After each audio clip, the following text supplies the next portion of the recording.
देखो बच्चों, question number 7 बड़ा इंटरेस्टिंग है, it is a very important question. ठीक है, ये कह रहे हैं एक सर्कुलर पाथ है, वहाँ पे एक लड़की है सोनिया, इसको पूरा डिस्टेंस कवर करने में लगते हैं 18 मिनट। ठीक है, एक लड़का है रवि, उसने भी यहाँ से स्टार्ट करा, इसको ये पूरा कवर करने में रवि को लगते हैं 12 मिनट। ठीक है, ये कह रहे हैं कभी ना कभी ऐसा होगा कि भाई दोनों एक ही पॉइंट पे, किसी भी एक पॉइंट पे दोनों आके मिलेंगे, तुमको वो बताना है वो किस टाइम आके मिलेंगे। ठीक है, क्लियर है?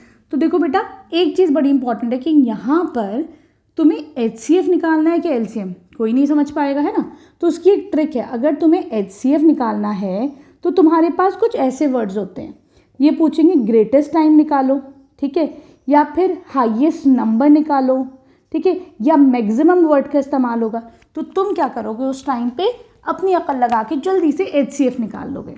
ठीक, लेकिन अगर वर्ड आया है तुम्हारे पास मिनिमम, लीस्ट, लोएस्ट, तो तुम क्या करोगे बच्चों, हम जल्दी से ना क्या करेंगे, हम LCM निकाल लेंगे, least common multiple, lowest common multiple निकाल लेंगे।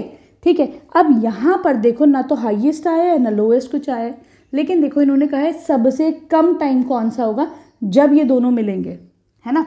तुमको ये बताना कि सबसे पहली दफ़ा कब मिलेंगे, तो तुम्हें लीस्ट की तरफ या मिनिमम टाइम बता सकते हो। यहाँ पे हमसे ये मिनिमम टाइम पूछ रहे हैं, है कि नहीं, वर्ड नहीं यूज़ हुआ है, लेकिन तुमको पता है कि मिनिमम के बारे में बात हो रहा है कि सबसे पहले कब, जल्दी से कब मिलेंगे, तो ये मिनिमम के बारे में, तो हम यहाँ पर LCM निकाल लेंगे। ठीक है, किसके LCM निकालेंगे भाई, हम लोग यहाँ पर LCM निकालेंगे 12 और 18 का। ठीक है, चलो 18 के फैक्टर्स निकालते हैं, फिर आसान है, 2 9s are 18, 3 3s are 9, 3 1s are 3। 18 के फैक्टर्स लिख दो ज़रा, 2 इंटू 3 इंटू 3। ठीक, 12 के फैक्टर्स निकालते हैं ज़रा सा, 2 6 are 12, 2 3s are 6, 3 1s are 3। 12 के फैक्टर्स क्या हो गए बेटा, 2 इंटू 2 इंटू 3। ठीक है, अब तुम्हें इसका LCM निकालना है, सिंपल।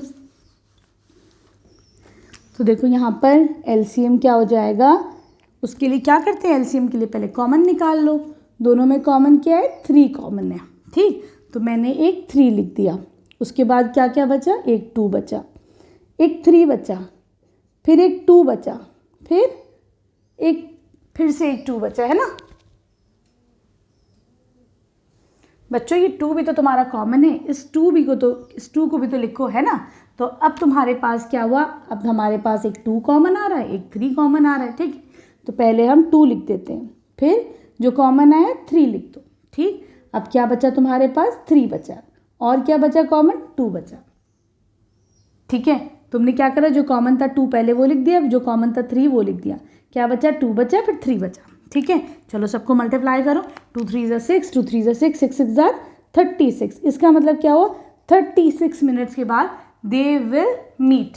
ठीक है, आगे समझ में। तो तुम इसका कैसे लिख सकते हो, इसका सेंटेंस कैसे फ्रेम करो, how many minutes they will meet again at the starting point. ठीक है, लिखोगे they will meet after 36 minutes.